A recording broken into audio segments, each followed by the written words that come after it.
রাজনীতির লড়াই শেষ পর্যন্ত ক্ষমতার লড়াই। ৯ মাস ধরে কোনো চার্টার তৈরি হয়নি, তার কারণ ভেতরের এই সমস্যা। জুলাই সনদ বলে কিছু পাচ্ছেন কিনা সেটাই বিবেচনা। জুলাই সনদ আসলে চলতি বছরের জুলাই মাসেই তৈরি করবার কথা ছিল। জাতীয় ঐকমত্য কমিশন আসলে সেরকম লক্ষ্য নিয়ে এগিয়েছেন, তারা সেটি বলেছেন। রাজনৈতিক দলগুলোর সাথেও তারা আলোচনা করেছেন এবং টিক মার্কের এক ধরনের যে আলোচনা সমালোচনার মুখে আমরা পড়েছি সেটিও আমরা দেখেছি। জুলাই মাসে যদি আসলে এই জুলাই সনদ তৈরি করা সম্ভব হয়, সে অগ্রগতি দেখেছেন কি একটু? আপনি যেটা বললেন না, এটার সাথে তো জুলাই সনদের কোনো সম্পর্ক নেই।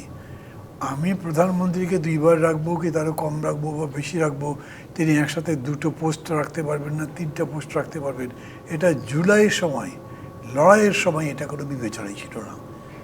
এখানে সাধারণভাবে বিষয়টিকে ধরেন খুব বড় লড়াই যেটাই হোক বা যেভাবেই লড়াই হোক, মানুষ একটা ফোকাল পয়েন্টে থাকে, স্বৈরাচারকে উৎখাত করবো, তার জন্য জান লড়িয়ে দেয় এবং তারপরে বিজয় ছিনিয়ে আনে। তখন তার মনে হয় যে আমি একটা ভালো কিছু চাই এর বিপরীতে।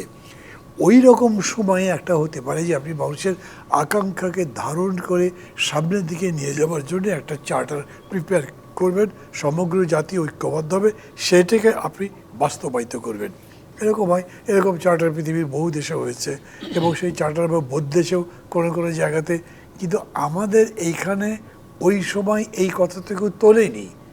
এখন যখন বলা হচ্ছে তখন মানুষের আকাঙ্ক্ষাও ধীরে ধীরে ডিভাইডেড হয়ে গেছে। আকাঙ্ক্ষা ডিভাইডেড হয় কীরকম করে, ধরেন ওই আন্দোলনটা চলবার সময় সবগুলো পার্টি মিলে একটা কমন এনিমির এগেনস্টে লড়াই করেছে, জিতেছে। এখন তো এনিমি আর কমন নেই, ওই সে এনিমি নাই। এখন আপনার সামনে একটা নির্বাচনের বক্তব্য আছে, নির্বাচন তো হবেই, আজ হোক কাল হোক, যত বিতর্ক থাক নির্বাচন হতে হবে, নাহলে আপনি গণতন্ত্রে যেতে পারবেন না। নির্বাচন যখন হবে তখন এ বি সি 3টা পার্টি একসাথে হয়তো ভোট করবে না, পরস্পরের সাথে প্রতিদ্বন্দ্বিতা করবে, অতএব তারা এক জায়গায় থাকতেও পারবে না, তাদের মধ্যে মত পার্থক্য হবেই। এই যে ডিফারেন্সটা হচ্ছে এটা খেয়াল করবেন। আমি মাঝে মাঝে এটা বলি, কেউ কেউ আমাকে হয়তো ভুল বোঝেন, কিন্তু এটার চাইতে ডিরেক্ট সত্য কিছু নাই। তা হচ্ছে রাজনীতির লড়াই শেষ পর্যন্ত ক্ষমতার লড়াই। নগদ পেমেন্টে 500 টাকা পর্যন্ত ক্যাশব্যাক আর লেনদেনে প্রতিদিন ডিপ ফ্রিজ এবং ঘন্টায় ঘন্টায় এসি টিভি সহ দারুণ সব গিফট। নির্বাচনও যখন হয় তখন কি কে জিতবে, কে ক্ষমতায় যাবে, সেই লড়াই তো। তো ক্ষমতায় যাবার লড়াই যখন হবে তখন আমি চেষ্টা করব আপনি যেন যেতে না পারেন।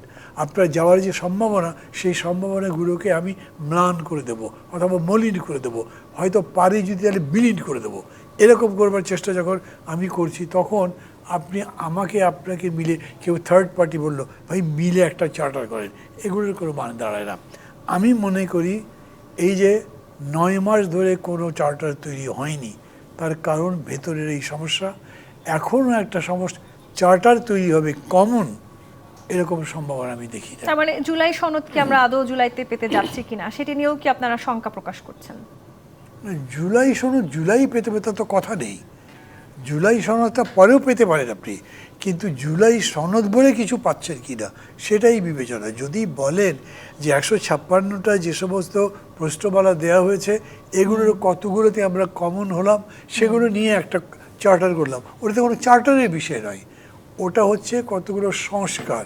সেই সংস্কারকে আপনি চার্টার বলতে, আমি জানি না এখন সরকার যদি সেটা সেরকম চালিয়ে দেয় বা সেরকম বলে, কিন্তু সেইটা আপনার কোনোভাবেই জুলাই চার্টার হতে পারে বলে আমি মনে করি না।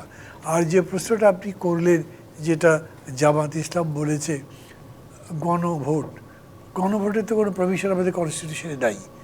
এখন আপনি গণভোট করলে সেটা সংবিধান সম্মত হতে হবে, তো সংবিধানে তার প্রভিশনে নাই। আপনি যদি সেটা করতে চান তাহলে আপনাকে গণভোটের প্রভিশন সংবিধানে আনতে হবে, সেটা একটা বিরাট সংস্কার। ছোট সংস্কারই করতে পারছেন না সংবিধানের মধ্যে, অত বড় সংস্কার করবেন কেমনে? তার মানে আর একটা ভোট হতে হবে, অথবা সব পার্টি এক হয়ে সই করবে যে আমরা নির্বাচনে জেতার পরে এইটা পাশ করব।